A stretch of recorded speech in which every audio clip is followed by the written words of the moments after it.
What's up, YouTube? It's your boy Nasher. Welcome back to the channel and welcome to another episode of WWE's Biggest Issue. And this week's episode, this is gonna be one of those episodes that's gonna be extremely controversial. What is this episode? It is none other than good pay-per-views turning bad. And what I mean by that is a pay-per-view that many people thought was going to be good ended up turning out to be the worst pay-per-view of all time. So obviously we know when it comes to pay-per-views, they always have to hype it up. It always gets hyped, a year prior, weeks prior, months prior, or even a year prior.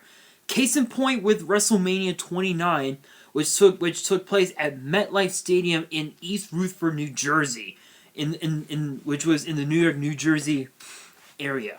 What's interesting about this was that there was supposed to have been 10 matches on the card. From what I was told, from the rumors that I heard, there were supposed to have been 10 matches on the card. One of them got cut. And I'll explain why later on. This was one of those nights that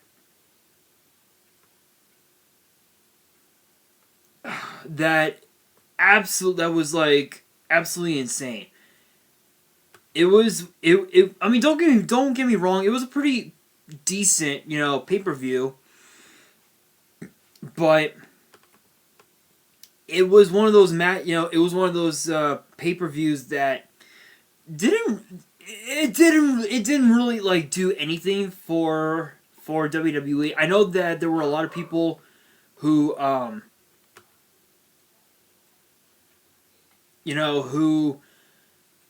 wanted to see who wanted to see something different with this pay-per-view, but to be honest, it didn't. It was just not there. So, obviously we know with WrestleMania is all can always be the most hyped pay-per-view in history. So this was interesting because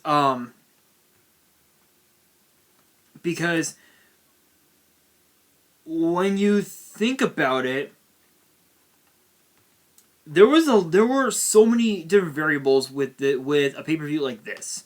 So obviously, again, WrestleMania was in the New York, New Jersey area. I mean, don't get me wrong, the stage for that night was impressive, but it did not generate a lot of views and whatnot as WWE wanted. I mean, sure, the attendance was pretty decent. Obviously it brought in 80,676. But because that this was on pay-per-view and there was and they didn't hype up the WWE Network until 2014. They were supposed to have done it in 2012, but they did it in 2014. The pay-per-view buy rate had generated 1,039,000, meaning that, and honestly, that's not a whole lot. That's not a whole lot. Now, this is coming from most of the United States, Canada, Puerto Rico, China, Japan, whatnot, and the match card was pretty bad. I'm gonna admit it was pretty bad. There were only two. There were only two matches. There were only two matches that was the hype of the entire card. So kicking off was the pre-show. Well, back then it was known as the pre-show.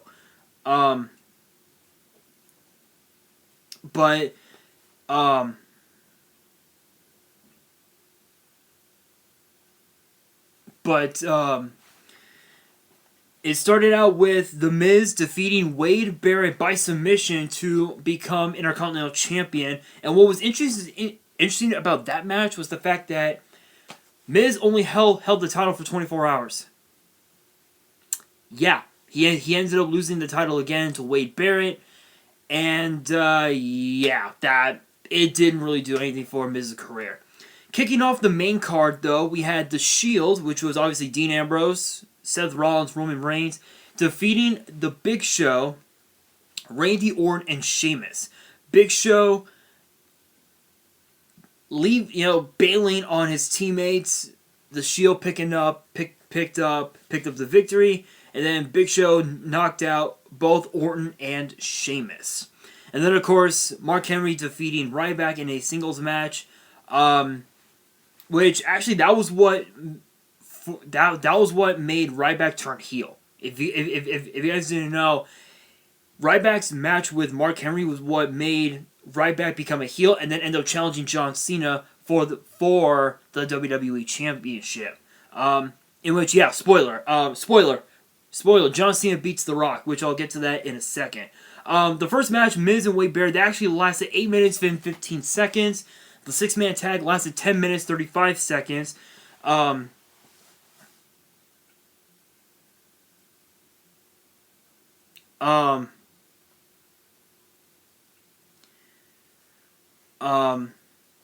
The singles match between Mark Henry and Ryback lasted 8 minutes and 3 seconds. And then, of course, we had the second of 4 title matches. This one was for what was then known as the WWE Tag Team titles. Team Hell No, Kane and Daniel Bryan against Big E and Dolph Ziggler with AJ Lee. Team Hell No picked up the victory on that one. That lasted 6 minutes and 18 seconds. Fandango. Yes, if you can believe it, Fandango defeated Chris Jericho when he was still in WWE. That lasted 9 minutes and 10 seconds. And then, of course, the third of 4 title matches, Alberto Del Rio with Ricardo Rodriguez defeating Jack Swagger via a submission with Del Coulter to retain the World Heavyweight Championship. That lasted 10 minutes and 29 seconds. Now this is the reason why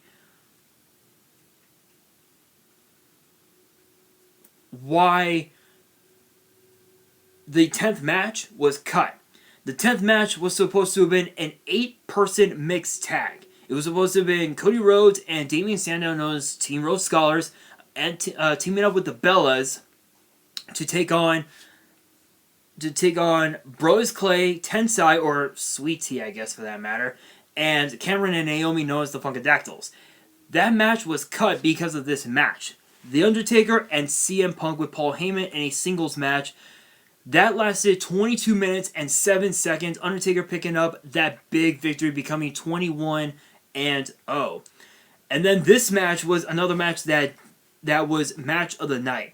Triple H with Shawn Michaels against Brock Lesnar with Paul Heyman in a no-holds-barred match with the stipulation that if Triple H lost, he would be forced to retire. Triple H defeated Brock Lesnar with a pedigree on the steps to pick up the victory, and that lasted 23 minutes 58 seconds. And then, of course, the main event again, John Cena beating The Rock, redemption for John Cena for the WWE title. That lasted 23 minutes and 58 seconds. I want to take you to, because I'm actually on Wikipedia. I'm actually on Wikipedia, and I want to point something out that actually was very interesting, and this is what caught my eye, and this is basically, and this is pointing out towards the fact that this was one of the worst pay-per-views of all time. This is from, again, this is a piece of the article from Wikipedia known as The Reception, meaning how how much money did they generate or something like that, and all of that. So, The Reception. WrestleMania 29 received generally positive reactions. Matt Codner, I know I completely butchered that name, of the AV Club, gave the show a letter grade of B. He generally criticized the event as too much of the same with nary a sense of fun to the matches. He claimed the main event between John Cena and The Rock was all too similar, and the match never popped. Basically, what he meant was that the match, the way the match was set up was the same as the previous year in Orlando, which again that was one of those things that that is something that WWE fears a lot. When you look at what Hulk Hogan did with the first with the first 9 WrestleManias that they took part of, most of them, he was in the main event for the WWE Championship. The first WrestleMania, I believe it was him and Mr. T against Roddy Piper and Paul Orndorff.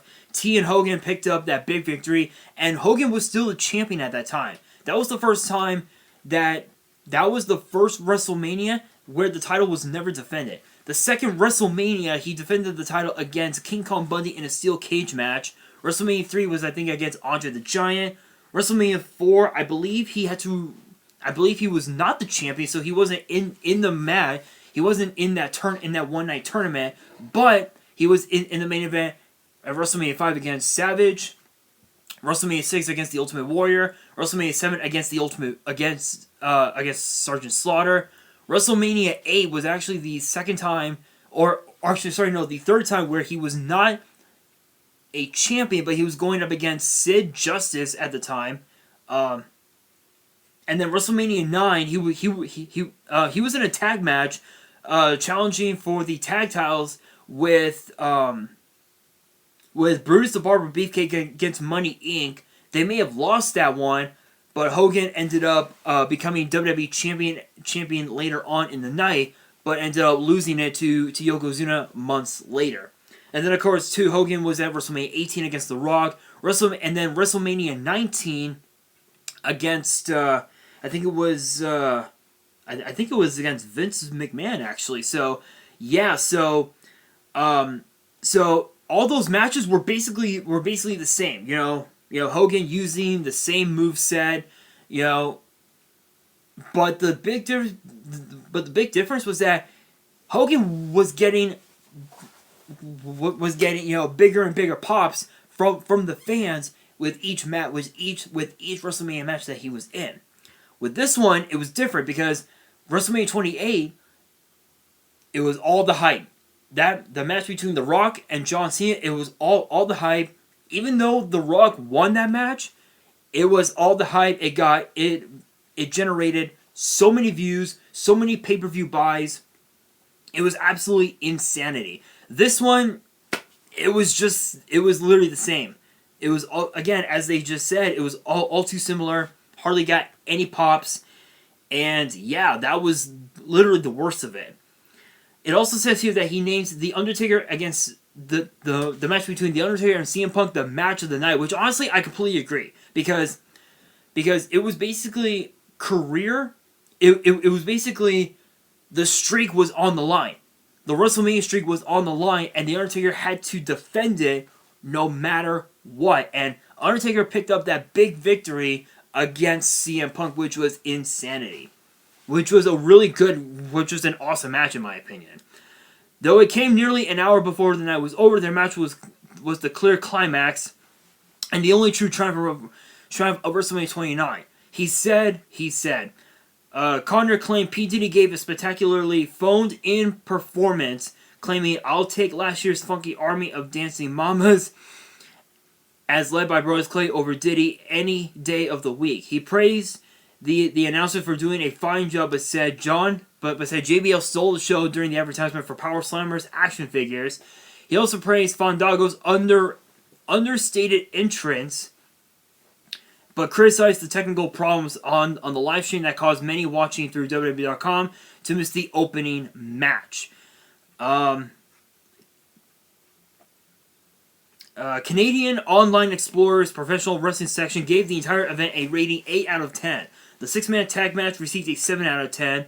The World Heavyweight title match received a 5 out of 10. The CM Punk Undertaker match received a perfect score, 10 out of 10. Triple H and Lesnar got a 7 out of 10. the same rating as the main event. It garnered, the pay-per-view actually garnered 1,048,000 pay-per-view buys, actually, truth be told. That's what it says here. I kind of made a mistake, so forgive me on that. 205,000 fewer than the previous year's event. And they set a new record for the highest grossing live event in history, grossing 72 mil. Yeah, so this is, so that was one of the most, that was interesting because, you would think that pay-per-views like this WrestleMania would be great. It would be an amazing card.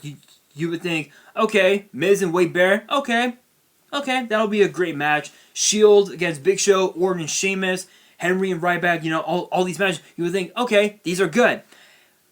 Little did you not realize that they were only fodder for the two big matches for the card, which was Undertaker and CM Punk, and then of course Triple H and Brock Lesnar. That's one of WWE's biggest problems, is the fact that they're trying, is they hype up a pay-per-view, they say, oh, this is going to be a great pay-per-view, but when you watch it, it ends up going down the drain. And that actually brings me to another example.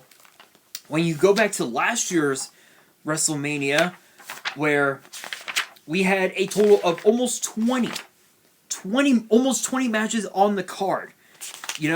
The only matches out of all 18 that were good, you had Brock Lesnar versus Drew McIntyre, Edge versus Orton, Rhea Ripley against Charlotte Flair, Undertaker versus AJ Styles, and that was it. Those were the only 5 matches that were good. That were like super good. Everything else was utter trash. Literally, it was utter trash. And I think I mentioned that with the result video, which you guys can't check out. So and when you think about rivalries, like Cena and Rock, you would have to think about Rock and Austin, because they did their WrestleMania matches once every 2 years. So obviously WrestleMania 15 in Philly, 17 in Houston, and then 19 in Seattle, and each one was just as good as the last, including WrestleMania 19, which obviously The Rock had beaten Stone Cold, and that was when Austin retired. If you guys didn't know, WrestleMania 19 was Austin's last match. As far as The Rock, that was not his last. In fact, I think 2003, 2004 was his last run as a full-time competitor, compared to, now, where obviously 2012, 2011, 2012, 2013, it was like a once in a while type of deal, so so if WWE, if there was a way for WWE to fix this issue, it would definitely be make matches, make the storylines like really good, like really good to the point where this match, we want to see it, hype it up, and then actually make it good. This right here, WrestleMania 29. It was one of those pay-per-views that it was so disappointing. It was one of the most disappointing events ever. Another one that was also disappointing in my opinion was actually WrestleMania 27 a couple years prior, and I think it was in Atlanta in the Georgia Dome. The only matches that were good from that card, I think, were CM Punk versus Randy Orton, Edge versus Alberto Del Rio, even though that was even though that match actually kicked off the whole show, and then also Triple H and the Undertaker. Yeah, crazy enough. Excuse me. So I would just say again, make the storylines even better, hype it up to the point where the match can really become good at a pay-per-view like WrestleMania, like a Survivor Series. So that brings me to the question of the day. My question is this, and I want you guys to comment below. What was your all-time least favorite pay-per-view, and why? Let me know in the comments below, and that is going to do it for this video. Hopefully you guys enjoyed. If you did, make sure you guys smash that thumbs up button if you guys are new to the channel and you guys want more episodes of WWE's Biggest Issue, which gets posted every single Monday. Make sure you guys hit that subscribe button and hit that notification bell so you guys do not miss out on any new content that comes your way. And be sure to follow me on Twitter and Instagram. Both of my Twitters and my one Instagram, all the links are down in the description. And if you guys have any fan mail that you want to send me and want me to open up on the channel, because I will be doing fan mail this year, my address will be at the top of the description below. And on that, this is your boy Nash, signing out.